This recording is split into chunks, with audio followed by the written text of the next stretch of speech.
This is possibly the best Genshin Impact scale figure made so far, including the ones made by Apex Toys such as Ningguang that came out like a couple of years ago. Hi and welcome back to the channel. I'm Steven from X-Kurgani Studio. For today, I have a very highly anticipated scale figure review. We haven't had Genshin Impact scale figures for a long time now. Was it almost a year, if not more than a year? I think so. That's the sad part about Genshin Impact, you know. Despite the popularity, like nobody cares about the scale figures, not even Apex Toys themselves. Anyways, I am going to give you guys an early spoiler right now. This is possibly the best Genshin Impact scale figure made so far. And yes, I am including the ones made by Apex Toys such as Ganyu and Keqing, and also Ningguang that came out like a couple of years ago. Yeah, the one that came with a huge diorama base and also a giant wooden box that cost 30 or 40,000 yen to ship. But, you know, Alter always had this secret special sauce that they apply to their figures, which I couldn't quite figure out even after collecting the figures for so many years. What is that secret that makes their figure look better than the others? For example, I mean, look at anime, right? Ufotable is very well famous for the animation quality. Almost too perfect in a way. Some people did not like the hybrid CGI and 2D anime, but that is besides the point. That is something subjective, but nobody can deny how good Ufotable is in animation. And to me, Alter is a little bit like the Ufotable of anime figures. It is like they have that secret special sauce where they sprinkle on your figure, be it the paintwork or the finishing. I'm not sure where it is that make them stand out compared to the others. I haven't been purchasing many Alter figures, you see, because I want to try out every other brand. But I did saw signs of cracks in Alter's armor. When it comes to quality control, they used to be pretty much impeccable, but my previous two reviews, they were great, but not perfect, right? I did find some issues. And then this figure of Fischl over here from Genshin Impact at 1/7 scale, I think this figure restored my faith in Alter. So you won't be seeing me criticizing this figure much because she is that perfect. But anyways, a few more additional information. This just came out in early January. And yes, by early January, I already had her. Supposed to be released in December 2024, but had a few weeks of delay. That is fine.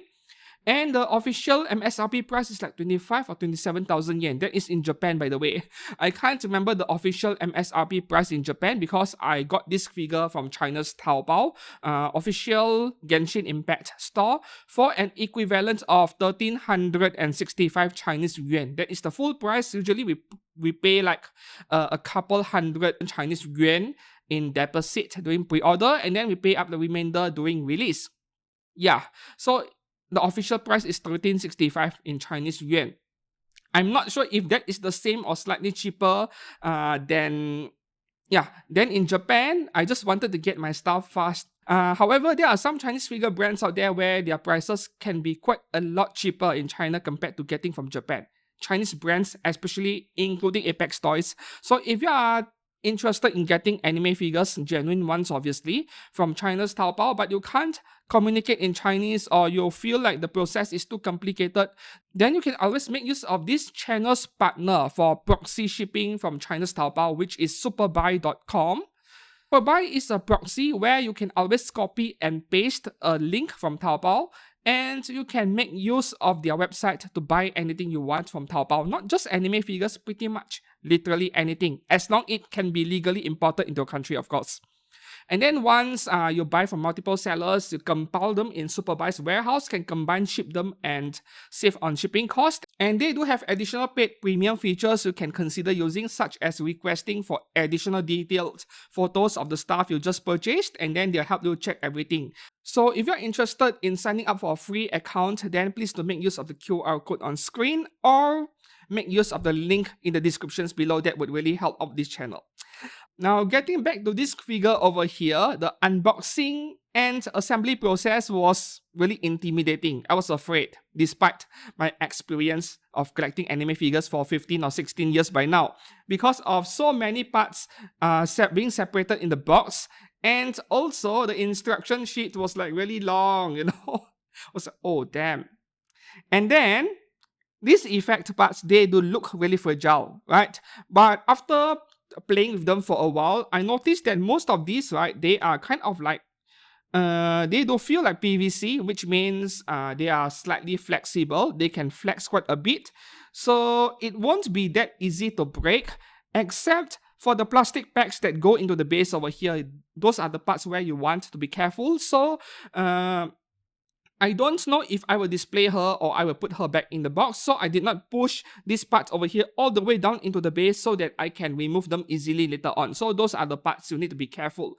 And in the instruction sheet, there are so many warnings all over the place telling you to be careful not to break the figure, such as, next to her ankle over here, these two wings over here, they are very fragile looking. But speaking from my own experience of collecting figures for so many years, when things look kind of tricky, usually the first step you would do is to plug the legs into the base first. Because if there are any parts that require extra force because they are too tight, such as the replaceable upper half of this figure over here, then the base is already supporting the figure for you by helping you holding the figure in place, right? You have already plugged in. So the lower half of the figure is secure, and then when you need to remove anything, you don't have to hold your figure with both hands. For example, if I was holding the figure in my left hand and then I was trying to pull out her head with my right hand, and then I might accidentally snap this part over here at her ankle, which is very fragile. So always make use of the base to support the figure first. That is your first step.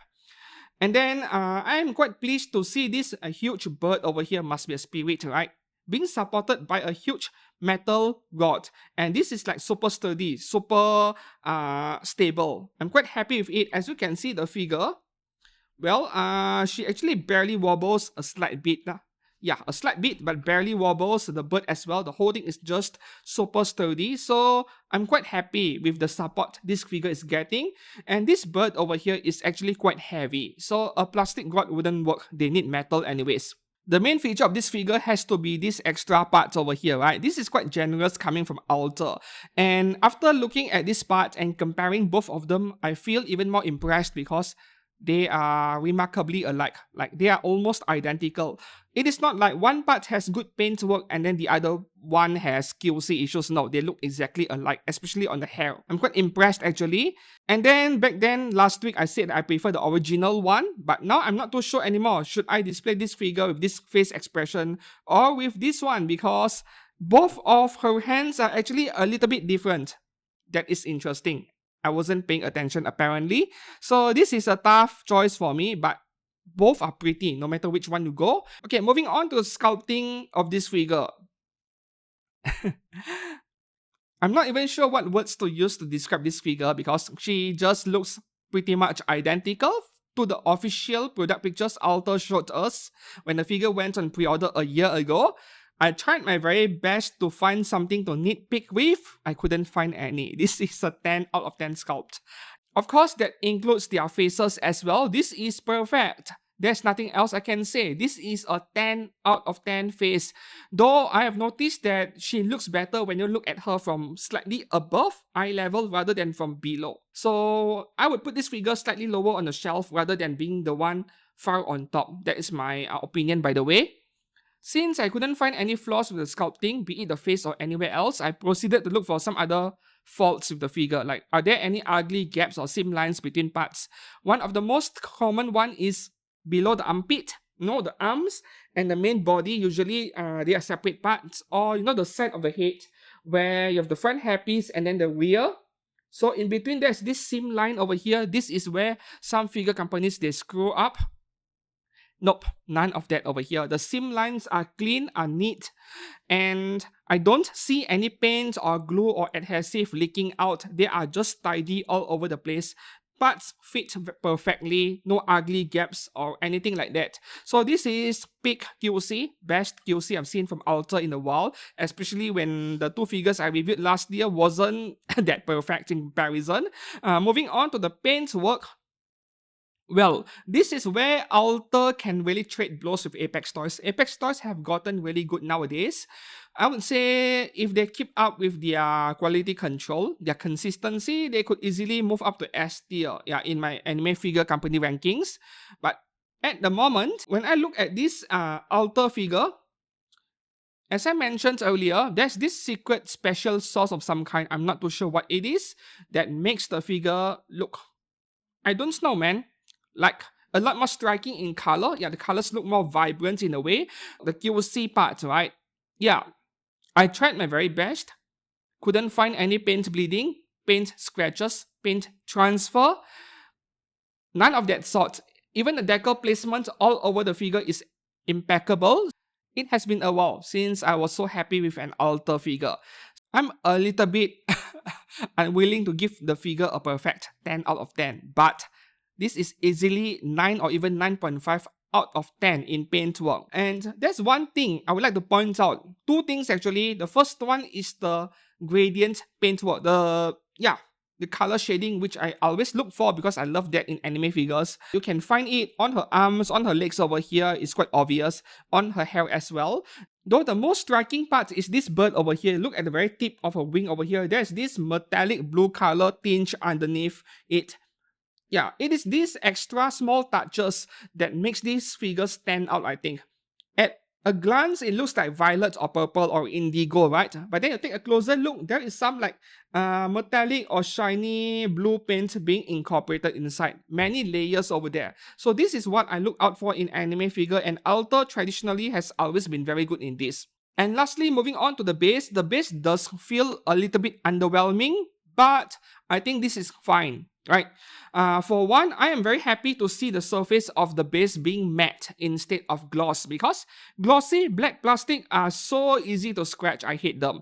This surface finish is very nice. I like it a lot despite the simplicity. The effect parts over here coming from an effect part hater like me. This is nicely executed. And these effect parts over here are probably what made this figure look less boring, because without it, I think the base looks kind of pedestrian. Yeah, so the base, when I include the effect part, I can still give it a good score, a 9 out of 10. So overall, this figure is a borderline perfect figure, and the packaging in the box is not too big either, yet it protects the figure very well. It is these small touches, right, the paintwork and then the stability of the figure and so on, that make me feel like this figure is a little bit better than even Apex Toys' Ningguang. Ningguang was amazing, a work of art, but her hair was not 100% sitting flat on the ground, on the floor of the base. There were parts that were very hard to put together, like the parts don't even go in at all at the back of the base, actually, the props next to her. And lastly, I think the biggest undoing of that Apex Toys Ningguang is the wooden box, which was too extravagant and unnecessary. And it just resulted in an exorbitant shipping cost. So when I compare the pros and cons of this figure compared to every other Genshin figure made to date, this feels more like a balanced figure, a more well-rounded figure with barely any faults. Yeah, and that is why I think this Alter 1/7 scale Fischl from Genshin Impact is the best Genshin scale figure to date. We have Eula coming from Wonderful Works, but Wonderful Works has always been kind of like a B tier figure company, B or B plus maximum. So I don't see that Eula figure surpassing this Fischl figure over here, unless Wonderful Works comes up with some kind of magic that I did not expect for them to come up with. Anyways, I'll still get the Eula figure regardless. I mean, I bought their Mona Magisters after all. So the next Genshin scale figure, I think that would be Hu Tao, right, by Apex Toys this September or so. A long way to go.